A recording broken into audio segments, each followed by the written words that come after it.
안녕하세요. 시골에서 아들 둘을 키우고 있는 주부입니다. 시골에서 어린 아들을 둘이나 키우고 있으면 서울에 있는 친구들은 거기서 애들 교육이 되냐고 물어요. 맹모 삼천지교라는 말이 있듯이 교육을 위해서 집을 세 번이나 옮길 만큼 교육을 하는데 환경이 중요하겠죠.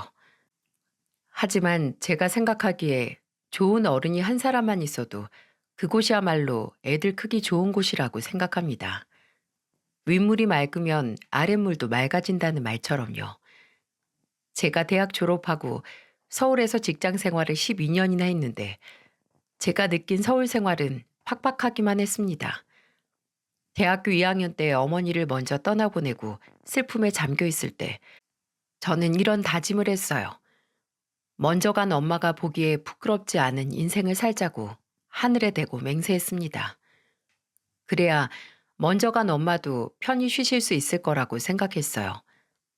그래서 대학 졸업 후 서울로 취직됐을 때 저는 정말 뭐든지 다 할 준비가 되어 있었습니다. 하늘을 우러러 한 점 부끄러움 없이 성실하게 살겠다는 마음으로 서울로 상경했죠. 그런데 인생이 어디 다짐한 대로 산다는 게 쉽겠습니까?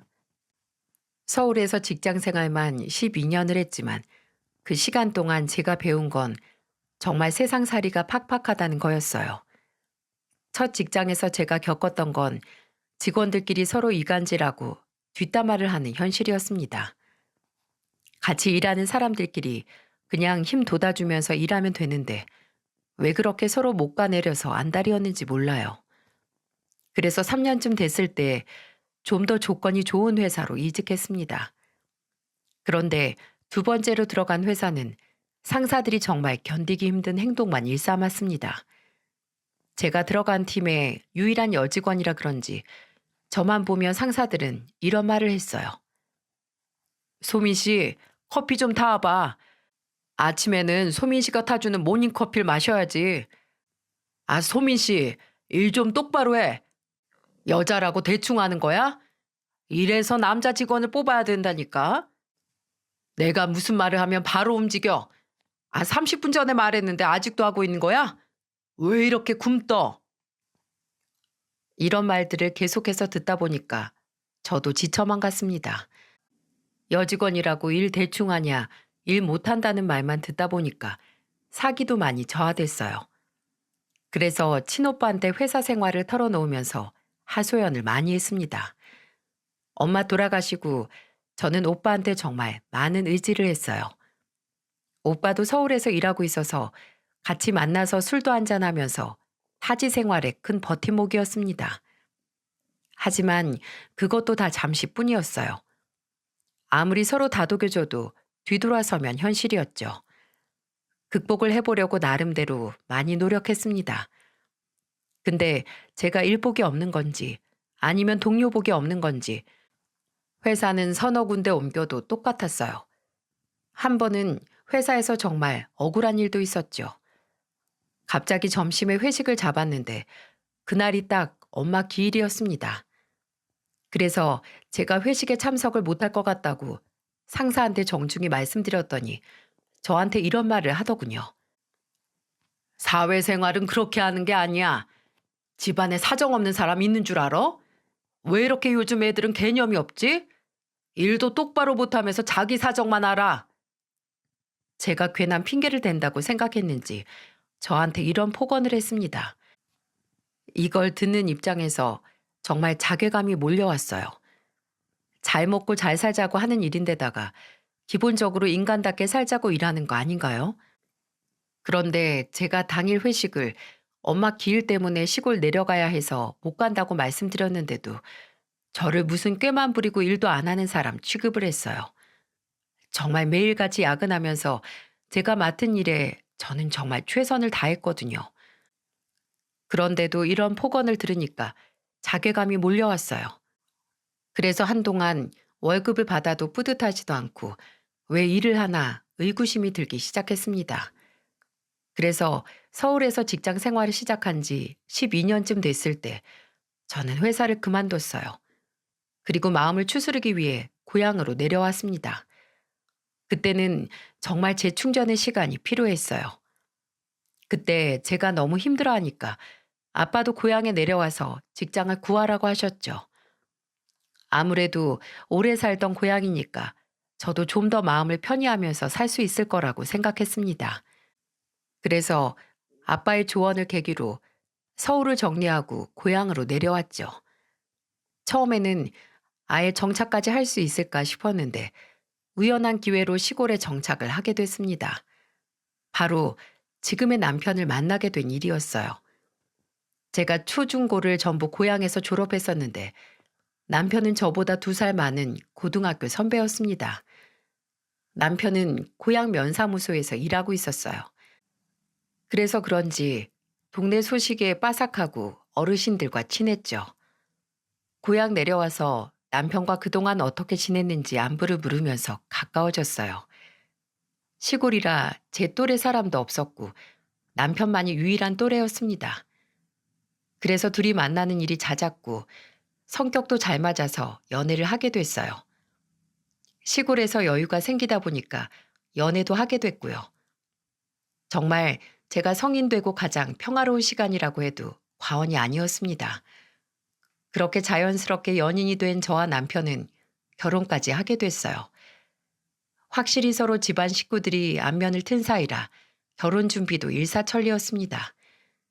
시댁도 농사를 짓고 있었고 시숙만 인천에서 일을 하고 있었거든요. 시댁에는 시부, 시모, 남편, 아가씨 이렇게 4식구가 있었습니다. 아가씨는 뚜렷한 일도 없이 백수였어요. 그래서 결혼 전에도 아가씨와 남편 셋이 모이면 아가씨는 이런 말을 했습니다. 저는 적성에 맞는 일 하려고 찾는 중이에요. 하나 딱 찾으면 정말 열심히 할 수 있을 것 같아요. 결혼 전 이런 말을 하는 아가씨의 말을 듣고 조금 충격이었어요. 그래도 제 친동생도 아니니까 더 뭐라고 말을 할 수 없었죠. 남편도 그런 아가씨를 보면서 한숨을 쉬고 고개를 내저었습니다. 솔직히 말이 좋아서 적성을 찾는다는 거지 거의 백수였어요. 그래서 남편이 아가씨 얘기만 나오면 한심하다는 말을 했습니다. 시부모한테 용돈만 받고 맨날 놀기 바빴죠. 아가씨는 말도 안 되는 허황된 말로 늘 사업을 꿈꿨다고 했어요. 그래서 남편은 아가씨 일에는 거의 신경을 안 쓰고 싶다고 할 정도였죠. 아무리 말해도 안 듣는 데다가 시부가 아가씨를 돕고 있으니 남편이 아무리 말해도 속위에 경일 끼었어요. 제가 결혼하고 나서 보니까 시부가 어떤 사람인지 정확히 알 수 있었습니다. 그 전에 아빠도 시부와 완전 친한 사이는 아니어도 같은 동네에서 농사를 짓는 사이라 가끔 술을 마시곤 했어요. 그래서 아빠한테 들을 때는 시부가 자식 일이라면 꿈뻑 죽는 사람이라면서 듣고는 했습니다. 농사 규모는 저희 집안보다도 작았지만 시부는 성실하게 일하는 사람이었어요. 아빠도 술 너무 좋아하는 것만 빼면 사람은 너무 좋은 것 같다면서 말했죠. 하지만 사람을 잠깐 보는 거랑 오래 곁에 두고 보는 거 다르잖아요. 잠깐 보면 사람은 다 좋아 보일 수 있지만 정말 결혼하고 보니까 시부나 아가씨가 이런 사람이었구나 싶었습니다. 처음 결혼 생활을 시작했을 때는 모두 좋은 분들이었어요. 특히 시모가 유쾌하고 시원한 성격을 갖고 있는 분이었습니다. 처음에는 큰 분란 없던 제 결혼 생활에 금이 가기 시작한 건 아가씨와 엮이면서부터였어요. 저는 아가씨가 백수라는 게 큰 문제라고 느끼질 못했습니다. 본인이 적성에 맞는 일 찾겠다는데 제가 무슨 조언을 하겠어요? 게다가 친오빠 말도 안 듣는데 제 말은 듣겠습니까? 그래서 결혼하고도 남편과 둘이서만 잘 살면 된다고 생각했어요. 남편과 잘 지내다 보니까 아가씨랑도 금세 친해졌습니다. 아가씨도 시골에 같이 지내던 친구들이 거의 타지로 많이 떠나서 저랑 가깝게 지냈어요. 같이 시내로 나가서 치킨에 맥주를 마시기도 했고 같이 드라마 이야기도 하면서 친구처럼 떠들었습니다. 초반에는 정말 아무 문제가 없었어요. 오히려 시댁이랑 잘 맞아서 복받았다고 느낄 정도였죠. 아가씨랑 가깝게 지내면서 말도 편하게 하게 됐어요. 그런데 아가씨는 제가 편해졌다고 생각했는지 금전적인 부탁을 했습니다. 저는 좀 황당했어요. 아가씨는 저한테 정말 아랑곳하지 않고 능청스럽게 말했습니다. 새언니, 서울에서 12년이나 일했다면서요? 아, 맞아. 진짜 힘들었지. 그때 생각하면 자다가도 벌떡 일어나. 그럼 돈도 꽤 많이 모았겠어요? 사회생활 그렇게 오래 했는데 당연히 많이 모았죠? 너무 힘드니까 돈 쓸 힘도 없으니까 좀 모으긴 했지. 근데 왜? 서울로 취업 자리 알아봐? 아니, 이번에 사업을 하나 하려고 하는데 2천만 원이 필요해서요. 언니가 좀 도와줘요. 내가 꼭 갚을 테니까 친동생이다 생각하고 도와줘요. 나한테 그런 돈이 어딨어. 결혼하면서 돈도 많이 썼고 임신 계획도 있어서 그건 힘들겠다. 대신 이력서 쓸 일 있으면 그런 건 충분히 도와줄게. 제가 둘러서 거절을 하니까 아가씨는 실망한 표정이었습니다. 그때만 해도 저는 대수롭지 않게 생각했어요. 하지만 아가씨 부탁을 거절하고 후폭풍은 대단했습니다. 정말 유치하고 어이가 없더라고요. 사회생활하면서 겪었던 일을 결혼하고도 겪게 된 거죠. 그런데 생각해보면 제가 뭘 믿고 신우한테 그렇게 큰 돈을 빌려주겠습니까? 누가 봐도 일하기 싫어하는 아가씨가 잔머리를 굴리고 있다고 생각했어요. 사회생활도 제대로 해본 적 없는데 사업이라고 잘해내겠다 싶었습니다. 게다가 아가씨는 그전에도 장사를 하다 망했던 적도 있었어요. 그래서 저는 내심 불안했죠. 저는 아가씨가 저한테 했던 제안을 남편한테도 말해봤어요. 낮에 아가씨가 나한테 글쎄 사업한다고 2천만 원 빌려달라고 하더라. 뭐라고?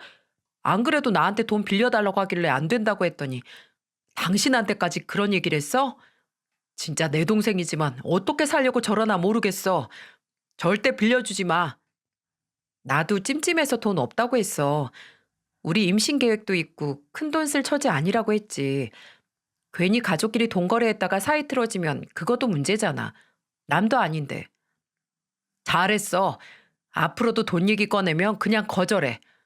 장사도 하겠다고 해서 아빠가 도와줬다가 크게 망했는데도 아직도 정신을 못 차리네. 아유, 답답해. 남편은 답답하다면서 가슴을 치며 말했어요. 아가씨가 사업하겠다고 돈 얘기를 했다니까 한심하다면서 앞으로도 절대 빌려주지 말라고 할 정도였죠. 저도 남편과 생각이 같았어요. 결혼 전에도 후에도 저는 아가씨가 일하는 모습을 본 적이 없었던 게 가장 큰 이유였습니다. 그 흔한 아르바이트도 하는 꼴을 못 봤다면 믿어지십니까? 돈이 필요하면 매번 한 푼 두 푼 시부를 찾아가 손을 벌렸습니다. 그동안 지켜본 모습이 이런 모습인데 저는 돌려받지도 못할 돈을 뭘 믿고 빌려줄 수 있겠어요? 그래서 저는 정말 돈 때문에 가족끼리 의가 상할까봐 아가씨 부탁을 거절했죠. 하지만 아가씨는 제가 거절한 거에 삐져서 저를 모함하기 시작했어요. 어디서 제 고등학교 졸업 앨범을 구했는지 시댁에 모두 모인 날 아가씨는 이상한 소리를 하기 시작했습니다. 주말이라 남편도 와서 다 같이 술 한잔하면서 점심을 먹고 뒷정리를 하고 있었는데 아가씨는 밥을 먹고도 그날은 상을 치우지도 않았죠. 제가 졸업했던 해 졸업 앨범 찾았다면서 거실에서 펼쳐놓고 시부한테 이상한 소리를 하기 시작했어요.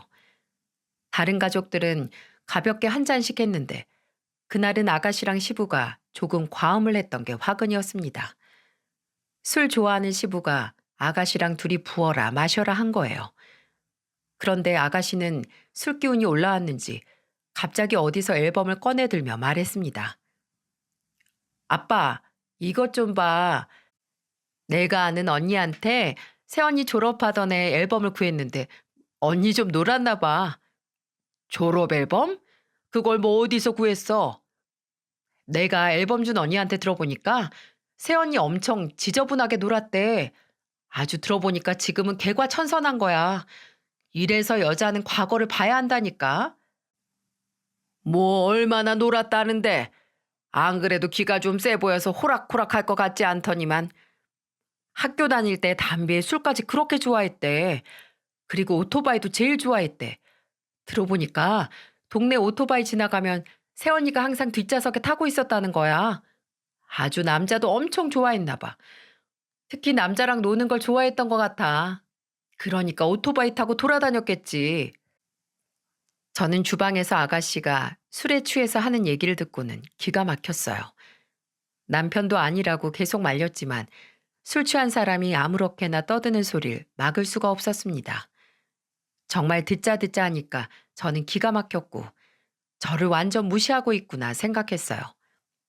그리고 누가 봐도 아가씨가 헛소리를 하는데 거기에 시부가 맞장구를 치고 있는 게 정말 화가 났습니다. 그래서 저는 시부가 화장실을 간다면서 자리를 비웠을 때 대화가 끊기자 아가씨를 향해 소리치며 말했어요.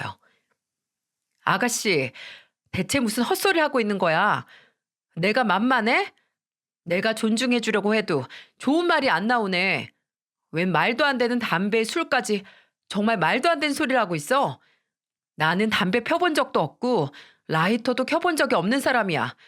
알지도 못하고 그런 소리를 하면 어떡해? 아니 땐 굴뚝에 연기 나겠어요? 아니면 말지 뭘 그렇게 과민 반응이에요? 혹시 진짜라서 막 찔리는 거 아니에요? 어머, 혼자서 착한 척 예쁜 척 다 하다가 과거 들키니까 창피하긴 한가 봐요. 완전 재수없다. 그때 저는 아가씨 말에 너무 열이 받았어요. 그래서 고무장갑을 끼고 설거지를 하다 말고 양손에 세제 거품 잔뜩 묻힌 채 아가씨 옆으로 가서 고무장갑을 획 벗었습니다. 제가 고무장갑을 억지로 벗으려다 벗겨지던 고무장갑이 아가씨 얼굴을 강타했어요.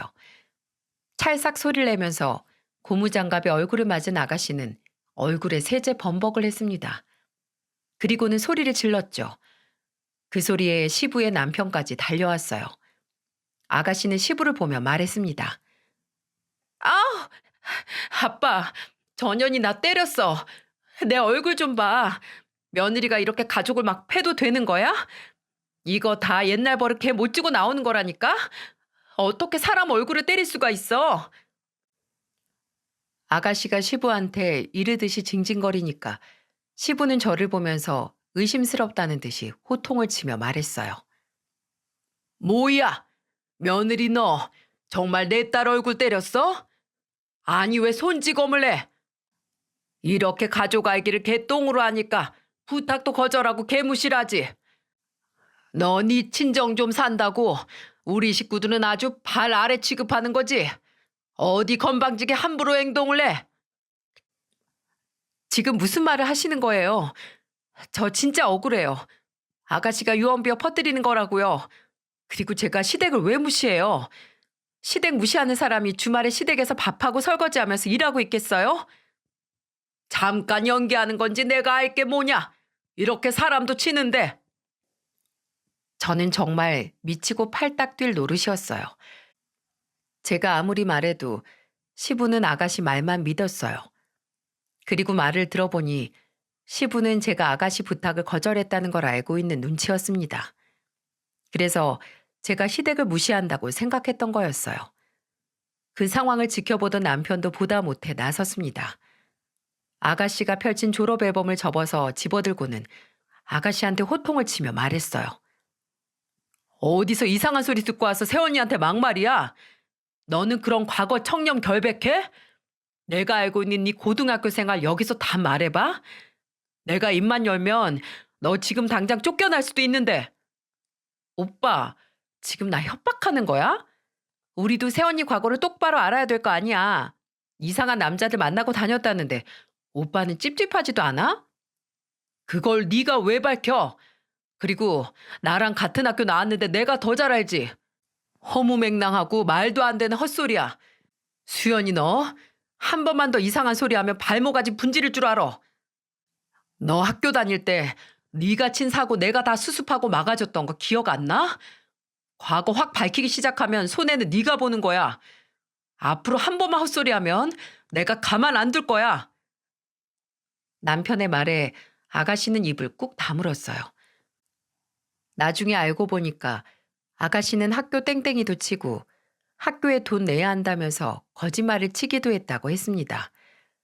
이런 사실을 시부모는 까맣게 모르고 있었어요.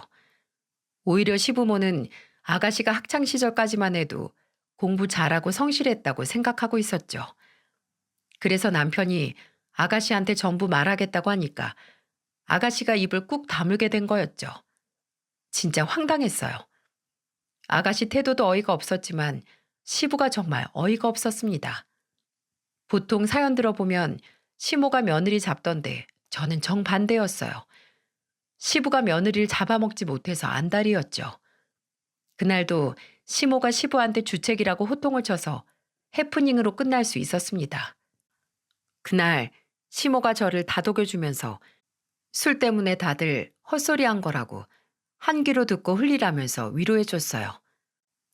며느리 사랑은 시부라는 말도 다 믿기지 않을 만큼 저는 시모한테 많은 의지를 했습니다. 시부가 자꾸 제 친정을 거론했던 이유는 하나였어요. 시부랑 친정아빠는 안면이 있는 사이였는데 저희 집이 농사를 크게 하고 있다는 걸 시부가 전부 알고 있었죠. 그런데 제가 아가씨 사업 자금도 안 도와주고 하니까 시부는 실망했던 겁니다.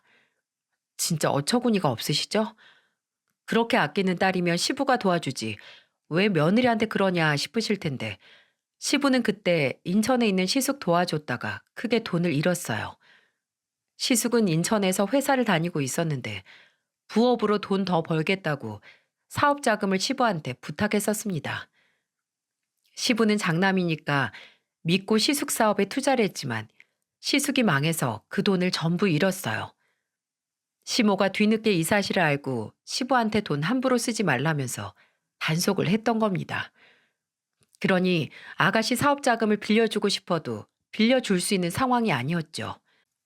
게다가 시숙이 하려던 사업이 건전한 사업도 아니라 시모는 시숙이 고향에 오지도 못하게 문전박대를 했어요. 시부는 자식이라고 무조건 돕는 사람이었다면 시모는 오히려 자식이라 더 엄하게 키우는 스타일이었습니다. 그래서 시부가 시숙 사업 망했을 때 저와 남편한테 시숙 좀 도와주라고 부탁했다는 걸 알고 시모가 시부한테 있던 통장을 모조리 뺏었어요. 그때 제가 첫째를 임신했을 때였는데 시모는 저한테 신신당부를 하며 말했습니다. 시아버지가 부탁한다고 무조건 따르지 마. 그리고 특히 돈 얘기 꺼내면 아예 듣지도 말고. 가진 거 쥐뿔도 없으면서 자식 일이라면 간도 쓸개도 다 빼주겠어. 저렇게 살면 노예는 어쩌려고 저러는지 모르겠다니까. 너무 걱정 마세요. 저도 남편도 돈 문제로는 분란 겪고 싶지 않아서 아주버님도 아가씨도 안 도와주고 있어요. 그래, 너희 둘이라도 잘 살아. 내가 볼 때 장남이고 막내고 알아서 잘 살긴 글렀어. 어쩜 저렇게 두 놈이 답답하게 사는지 모르겠다. 내가 며느리라도 잘 봤으니까 이 정도로 살지. 안 그랬으면 답답해서 네 명에도 못 살았어. 우리 둘째 아들이 장가는 잘 갔지 싶다. 시모는 늘 제 칭찬을 하셨어요. 덮어놓고 자식들만 아끼는 시부와 엄한 시모 사이에서 중심을 잘 잡고 있다면서 지금처럼 옳은 판단을 하길 바란다면서 저를 다독였습니다. 저는 제가 혹시나 경거망동하는 건 아닌지 걱정했지만 시모는 제가 현명하게 잘 하고 있는 거라면서 말해줬어요. 그래서 저는 시모 덕분에 잘 지낼 수 있었습니다. 이런 시모 덕에 저는 첫째를 낳고 둘째까지 순산하면서 가정을 이룰 수 있었다고 생각해요. 일찍 엄마가 돌아가셔서 외로운 마음이 들 때마다 시모는 저한테 엄마처럼 따뜻한 손길로 몸조리를 도와주셨어요. 그리고 육아로 지친 저를 제일 많이 도와준 분도 시모였어요. 정말 내 편 들어주는 사람이 남편 말고 시모가 더 있었기 때문에 씩씩하게 살아냈죠. 특히 두 아들도 시모를 잘 따랐습니다.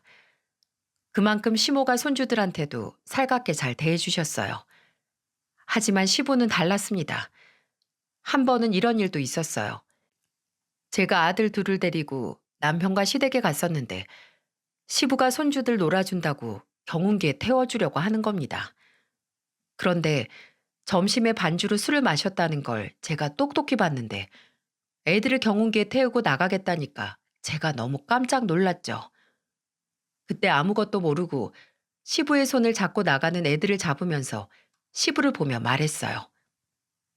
아버님, 술 마셨는데 애들을 데리고 나가시면 어떡해요? 내가 경운기 하루 이틀 몰아? 눈 감고도 몰 수 있는데 왜 말려? 위험하니까 말리죠. 아버님, 제발 술 마시고 경운기 끄는 습관 좀 고치세요. 그거 진짜 위험한 거예요. 뭐야? 지금 이 시아버지 가르치려고 드는 거야? 내가 술을 한 짝으로 마신 것도 아니고 꼴랑 한 병이야. 그동안 한 병 마시고 경운기 몰아도 아무 일도 없었는데 왜 네가 나서서 걱정인데? 그동안 사고 안 났다고 앞으로도 나지 말라는 법 있어요? 애들 데리고 위험한 행동 하지 마세요. 그래, 아무것도 가진 거 없는 시댁이다 이거지? 친정 가면 사돈이 애들 용돈도 주고 승용차도 폼나게 태워줄 텐데 시댁은 경운기 트럭뿐이다 이거야? 그런 말이 아니잖아요. 이건 목숨이 걸린 문제라고요.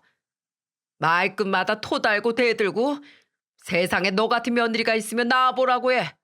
시댁 알기를 개똥으로 하니까 이러지. 시부는 갑자기 소리를 질렀고 애들은 놀라서 울음을 터뜨렸어요. 그러자 시모는 마당에 있다가 집안이 소란스러워서 뛰어 들어왔습니다. 그러자 놀란 목소리로 무슨 일이냐면서 저한테 물었고 저는 시모한테 자초지종을 말했어요. 앞뒤 상황을 알게 된 시모는 옆에 있던 빗자루를 들면서 시부한테 소리쳤습니다. 이 노인네가 노망이 났나? 내가 술 마시고 운전하지 말라고 했어 안 했어? 뭐야? 뭐? 며느리 앞에서 이러면 어쩌자는 거야? 쪽팔린 건 알아? 아는 사람이 그래? 내가 진짜 당신 때문에 내 명예 못 살아. 헛소리 말고 마당 가서 잡초나 뽑아. 나가 이 사람아. 내 손주들 털끝 하나 다치기라도 해봐.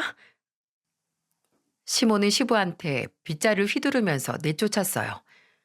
시부는 그런 시모 행동에 도망치듯이 마당으로 쫓겨났습니다. 시모는 시부를 보면서 마당에 잡초 다 뽑을 때까지 집에 들어오지 말라고 말을 했어요. 그리고는 놀라서 울고 있는 애들을 달래주셨습니다. 정말 그때 놀란 가슴을 쓸어내려야 했어요. 그런데 제 말에도 시부는 제가 무시해서 손자들이랑 못 나가게 한다고 생각했어요. 진짜 사연 들으시면서도 어이없지 않으신가요? 지금 생각해도 어이가 없고 제일 놀랐던 순간이었습니다. 이 사건 이후로 시부는 더 저를 오해하는 생각이 굳어져 갔어요. 시부는 끝까지 제가 돈 없는 시댁을 무시하고 돈 좀 있는 친정만 챙긴다고 여겼습니다. 조금만 수가 틀려도 저한테 비아냥거리면서 이런 말을 했습니다.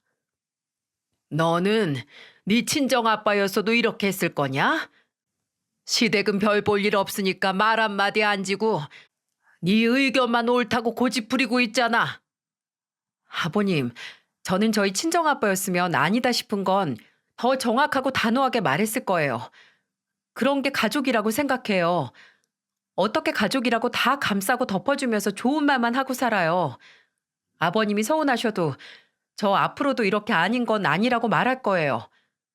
아주 한마디를 안 줘요, 한마디를. 애들이 좋은 거 보고 크겠네.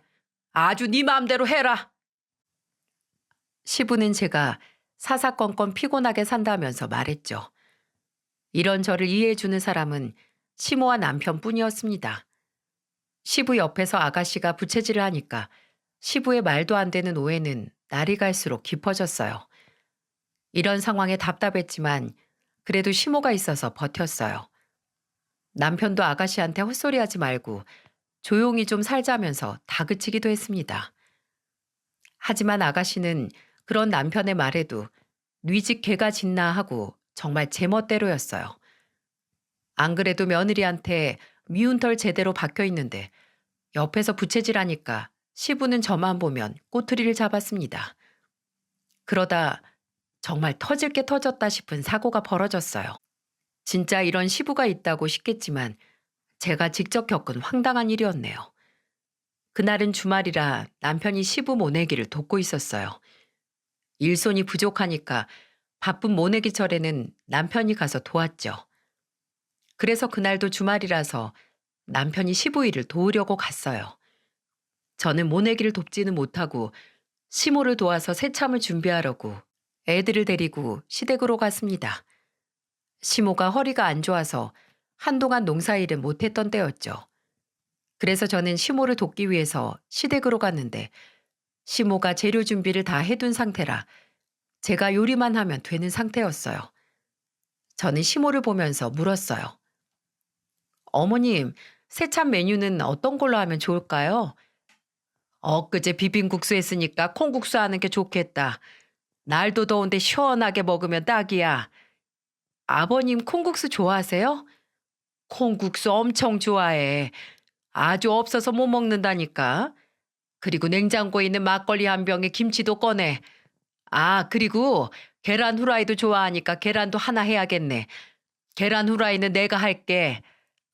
허리도 안 좋으신데 쉬세요. 저 혼자서도 충분해요. 그럴래 그럼? 그럼 잘 좀 부탁하마.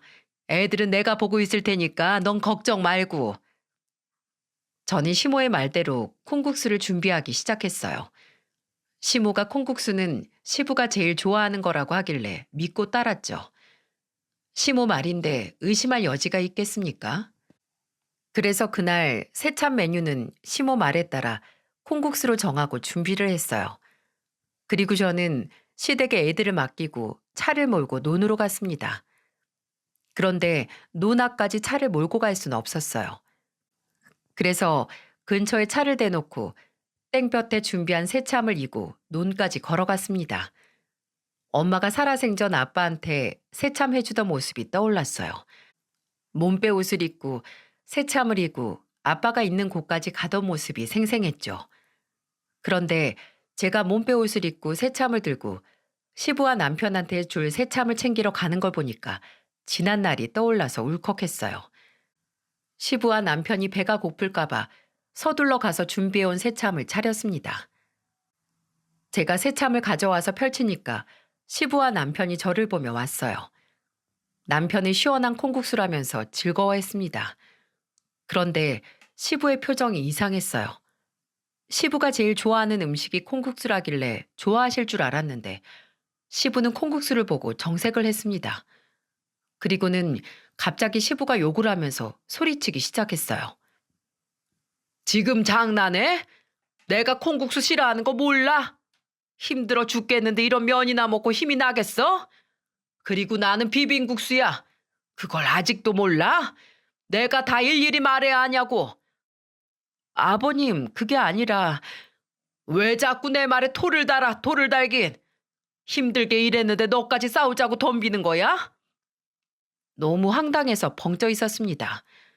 그때 남편도 갑작스런 시부 반응에 당황했는지 말리면서 말했어요.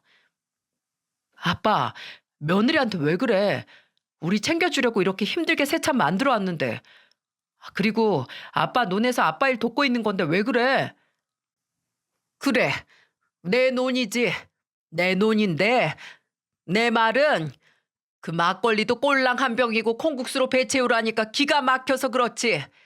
기왕 가져올 거면 막걸리도 2병은 가져왔어야지. 아버님 일하셔야 되니까 한 병만 가져온 거예요. 지금 먹을 사람이 2명인데 당연히 2병을 가져왔어야지. 이렇게 손이 작아서 무슨 살림을 한다는 거야.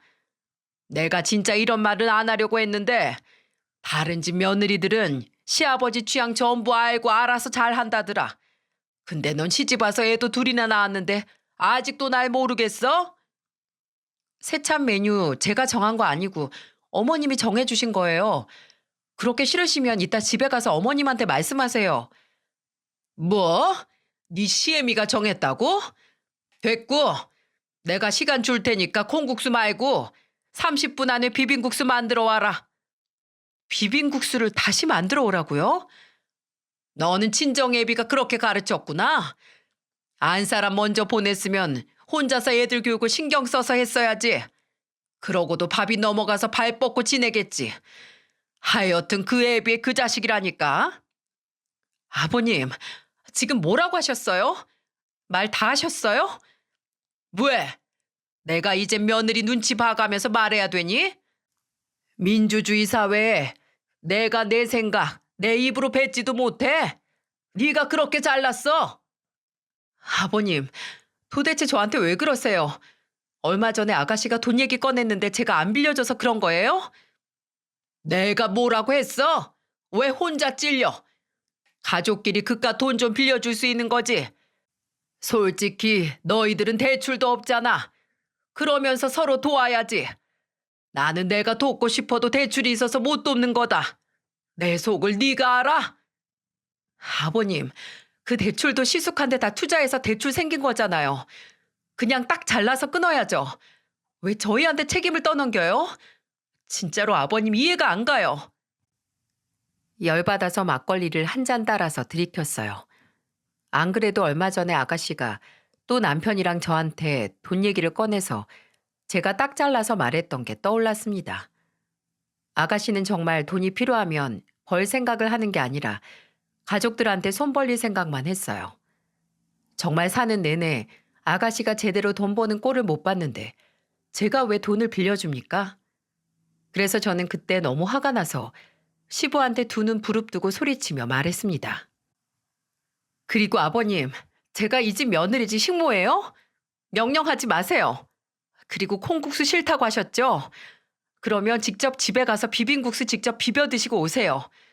저는 여기서 남편이랑 콩국수 먹고 갈 테니까요. 뭐야? 저는 황당하게 서 있는 시부를 뒤로하고 남편이랑 앉아서 콩국수를 먹었어요. 그러자 시부는 어처구니가 없었는지 저를 보면서 말했습니다. 아유, 열받아. 며느리가 사람 잡네 잡어. 아주 이 시아버지를 굶겨 죽이려고 하네. 그때 시부가 뭐라고 하건 말건 남편이랑 준비해온 새참 다 먹어버렸네요. 남편도 제 모습을 보고는 긴 말 하지 않고 먹었습니다. 그리고 계속 투덜거리는 시부를 보면서 남편은 저한테 사과하고 계란 후라이라도 하나 먹으라고 했지만 시부는 끝까지 굶으면 굶었지 절대 안 먹는다고 고집을 부렸어요. 결국 남편도 포기하고 먹던 거 마저 먹기 시작했습니다. 그때부터 정말 콩국수 사건 이후로 시부와 남남처럼 사이가 멀어졌습니다. 그동안 저를 무시하고 모욕하는 건 다 참았어도 아빠 얘기까지 꺼내면서 교육 운운하니까 저야말로 황당했죠. 그래서 새참을 치우고도 한동안 시부가 했던 말이 귓전을 맴돌았어요. 그리고 아빠 생각이 나서 친정을 찾아갔습니다. 마침 친정집에 가니까 혼자서 넓은 집에 아빠가 밥 차려놓은 걸 보니 안타까웠어요. 저는 식탁에 제대로 준비 안 된 상차림을 보고 아빠를 보며 말했습니다. 아빠, 국도 없이 김치랑 김에 밥만 먹는 거야? 이거면 됐어. 냉장고에 반찬 많아도 이게 제일 먹기 편해. 너는 애들 보기도 바쁜데 뭐하러 왔어? 이러고 사는데 어떻게 자주 안 와. 밥이라도 제대로 드셔야 내가 마음 놓고 살지. 밥 안 먹었으면 같이 먹어. 요즘 니네 시아버지는 어떠니? 아직도 막무가내냐? 나를 왜 그렇게 싫어하나 몰라. 진짜 해도 해도 너무해. 오늘은 글쎄 새참 잘못 가져왔다고 나를 모욕 주는데 참느라 혼났어. 뭐라고 했길래 참느라 혼났어? 그럴 일이 있었어. 자세히 들으면 아빠 속만 터져. 이 아빠한테 못할 말이 어딨어. 다 얘기해봐. 아빠는 밥을 먹다 말고 제가 입을 열기를 기다렸어요. 하도 저한테 캐물으면서 물으니까 저도 말을 할 수밖에 없었습니다. 저는 머뭇거리며 아빠한테 말했어요. 엄마도 없는데 아빠가 잘못 가르쳐서 내가 이런 거라고. 나 같은 거 키우고 아빠는 밥 먹고 잘 사냐고. 뭐야? 그놈이 그런 말을 짓거려? 내가 고향 사람끼리 잘 지내려고 했는데 진짜 못 쓰겠네. 너를 모욕 준 건 나도 무시한 거야. 내가 가만두나 봐라. 그러지 마, 아빠. 에휴, 그냥 답답해서 내가 하는 소리야. 나도 아버님한테 할 말 다 했어. 한두 번도 아니고 언제까지 참고 살아. 그리고 동네 망나니라고 소문 쫙 났는데 내가 망나니 같은 집에 내 딸 살게 해야겠어?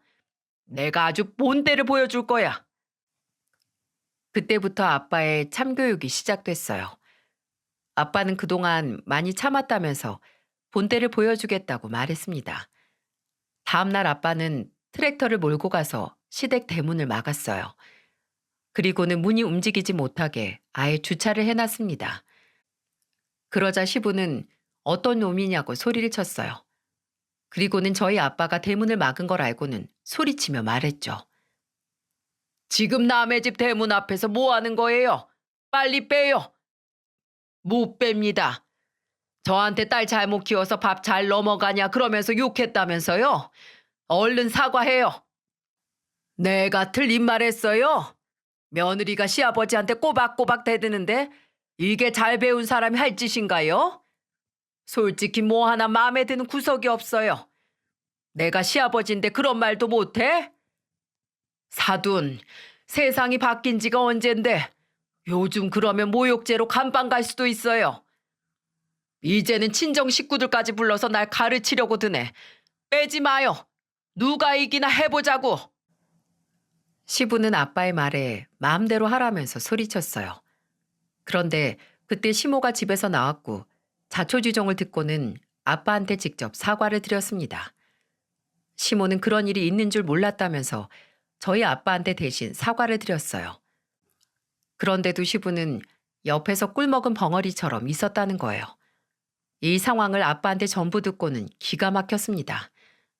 아빠는 시모가 하도 미안해하면서 사과를 하니까 트랙터를 뺄 수밖에 없었죠.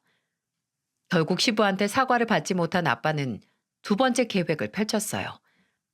평소 시부가 술을 엄청 좋아했다는 걸 알고 있는 아빠가 시부가 술에 취한 채 경운기와 트럭 운전하는 영상을 찍었습니다. 시골이라서 상대적으로 음주 단속을 하는 횟수도 거의 없다시피 했고 낮이라서 시부는 아무렇지 않게 운전을 했어요. 남편과 시모도 시부한테 매일 잔소리를 하고 화도 냈지만 시부는 전혀 바뀔 생각이 없었습니다. 그런데 아빠가 이걸 알고 시부가 술 마시고 운전하는 걸 영상으로 남길 생각을 했던 거였죠. 그리고 아빠는 시댁에서 저한테 전화를 해서 시댁으로 지금 오라면서 말했습니다. 그래서 시댁으로 가니까 아빠는 시댁 거실에 앉아 저를 보고 이쪽으로 앉으라며 말했어요. 그 자리에는 시모, 시부 남편, 저, 그리고 친정 아빠까지 있었습니다. 무슨 상황인가 싶어서 의아했는데 아빠는 시부를 보며 말했어요. 사돈, 내가 마지막 기회를 주려고 왔어요. 뭔데요? 평소에도 그렇고 오늘도 그렇고 술 먹고 운전하고 왔잖아요. 내가 언제 그랬다는 거예요? 왜 갑자기 생사람을 잡아요? 증거가 다 있는데 그래요? 알코올성 치매인가 싶은데 영상을 보여줘야겠네. 이것 좀 봐요. 아빠는 핸드폰으로 영상을 재생시켜서 시부를 보여줬어요. 무슨 영상인지 저도 흘깃봤는데 시부가 술을 마시고는 운전하려고 차에 올라타는 모습이었죠. 시부는 그 모습을 보고는 당황한 채 아빠를 보며 말했어요. 그래서 뭐 신고할 거야? 지금 이걸로 나 협박하겠다는 거야? 내가 당신이랑 똑같은 줄 알아? 당장 우리 딸한테 사과해. 그리고 다시는 음주운전 안 한다고 다짐하세요. 안 그러면 나 지금 바로 신고하러 갈 거니까. 아, 신고해. 해보라고 어디. 나도 한 성격 하는 사람이야. 지금 기회를 줬는데 먼저 하라고 한 거예요. 나도 진짜 112 신고할 겁니다. 아빠는 센 척하면서 큰 소리치는 시부 앞에서 정말 112에 신고를 했습니다. 그리고는 태연한 목소리로 말했어요. 아, 예, 수고하십니다. 음주운전 신고 좀 하려고요. 아, 어떤 사람이 술 먹고 운전대를 잡았어요. 그리고 그때 정말로 경찰에 신고한 아빠를 보고는 놀란 시부가 전화기를 뺏어들며 말했습니다. 이 사람이 미쳤나? 아, 진짜 전화를 걸면 어떡해? 요즘 벌금이 얼만데? 벌금은 무섭고 사고 나는 건 안 무서워. 인생을 왜 그렇게 살아? 아무리 시골이라도 사람 다치면 어쩌려고 그래요. 정신 못 차리고 나이 먹고 며느리 험담이나 하고 모욕이나 줘서 내가 버릇 고쳐주려고 그래. 당장 사과하고 빨리 내가 불러주는 내용대로 각서 써요. 무슨 각서? 아니, 갑자기 왜 이러는데? 다시 전화 왔네. 그쪽이 끊어버리니까 다시 오잖아. 할래요, 말래요? 나 이 전화 지금 받아요. 내가 오늘 음주운전하는 사람 신고하고 참교육 한번 시킬 거야, 진짜. 아, 쓸게요, 쓸게. 쓴다고, 이 사람아. 말로 해, 말로. 시부는 결국 백기를 들고 친정아빠 말대로 각서를 쓰겠다면서 종이와 펜을 가져왔습니다. 시모는 그 모습을 보면서 웃기 시작했어요. 남편도 백기 들고 각서 쓸 준비를 하는 시부를 보자 슬며시 웃음을 보이기 시작했습니다. 시부는 종이를 땅에 두고 펜을 들었어요. 그리고 아빠는 이렇게 말했어요. 자, 그대로 적어요. 한 글자도 틀리지 말고요. 내가 가서 볼 거야. 1번, 술 마시고 절대 운전하지 않는다. 2번, 내 딸한테 억지로 꼬투리 잡거나 모욕을 주지 않는다. 3번, 둘째 아들 부부한테 10원 한 장 요구하지 않는다. 4번, 자식 일은 스스로 본인 선에서 해결한다. 절대 가족이라고 서로 도우라고 강요 금지. 5번, 동네 사람들이랑 술에 취한 채 싸우지 않는다. 내가 진짜 사돈이니까 말 안 했던 거지. 동네 사람들이 사돈 보고 망난이라고 해요. 그러니까 앞으로 동네에서 조심 좀 해요. 그거 가족들 얼굴에 먹칠하는 거예요. 시부는 정말 아빠가 불러주는 대로 다 적었어요. 아빠는 동네 창피하니까 행동 조심하라고까지 말했습니다. 그동안 동네 소문 때문에 아빠도 꽤나 힘들었죠. 안 들으려고 해도 동네가 좁으니까 정말 괴팍한 사람이라면서 시부 욕이 심심찮게 들렸어요. 그래서 이참에 각서에 쓴 건데 그때 아빠는 시부가 쓰는 각서를 보면서 소리쳤습니다. 글씨 좀 똑바로 써요. 지렁이야 뭐예요? 나중에 글씨 못 알아본다고 딴소리 말고 똑바로 써요. 그리고 아빠는 각서를 쓰는 시부 옆에서 유튜브로 음주사고 뉴스를 보여줬어요. 결혼 앞둔 새신랑이 음주운전 차에 치여서 사망한 충격적인 사건이었죠. 그걸 듣고 온 가족이 끔찍한 사고라면서 걱정 어린 소리를 했어요. 그리고 그 뉴스를 같이 본 시부는 죄책감과 충격을 받았던 것 같았습니다. 그리고는 얼굴이 사색이 된 채 각서에 지장까지 찍었어요. 그리고는 다시는 안 그러겠다면서 영상 좀 지워달라고 말하는 거예요. 그러자 아빠는 시부를 보며 말했죠. 이 각서 내용 중에 하나라도 어기면 나 이거 들고 경찰서 갈 겁니다. 그리고 동네방네 다니면서 사고 좀 치지 마요. 진짜 사돈 창피해서 못 살겠습니다. 앞으로 내가 지켜볼 거예요. 잘 지킨다고 맹세할게요. 옆에서 시모는 입을 막고 키득거리면서 웃고 있었어요. 그동안 시모가 시부한테 바라던 걸 전부 각서에 적었던 겁니다. 시모가 숨죽여 웃는 모습이 너무 귀여웠어요. 아마 아빠도 시부가 걱정되는 마음에 그랬던 것도 있었을 거라고 생각합니다.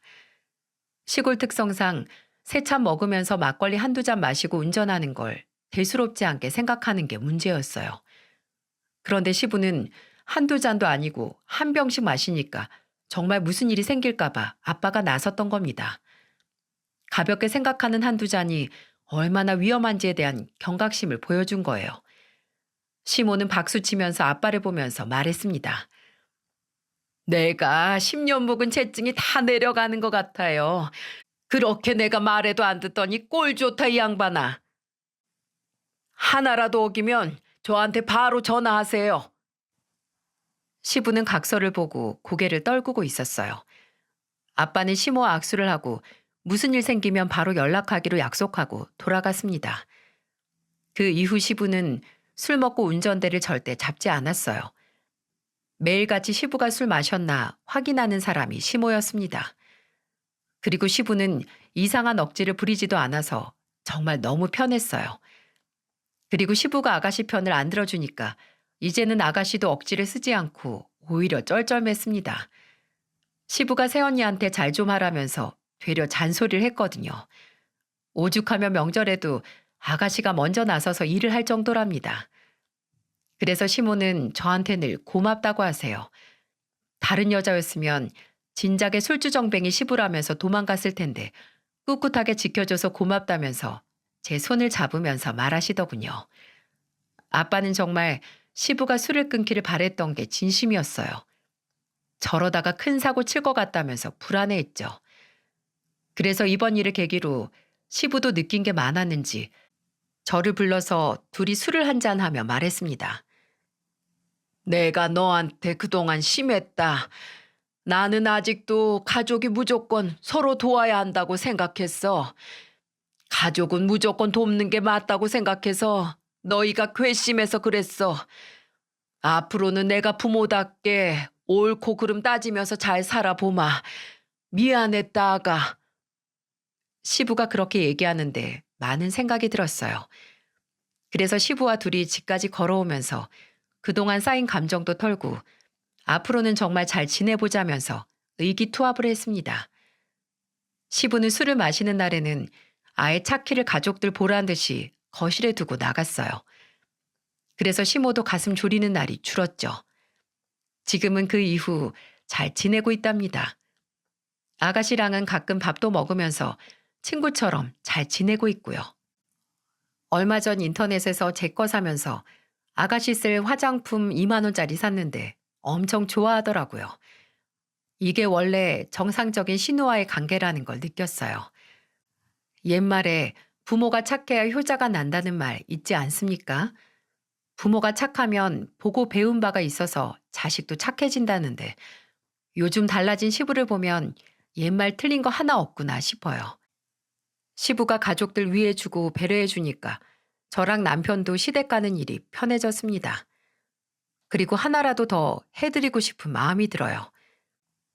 달라진 시댁의 분위기에 아들들 데리고 시댁에 가면 시부가 가장 잘 놀아주십니다.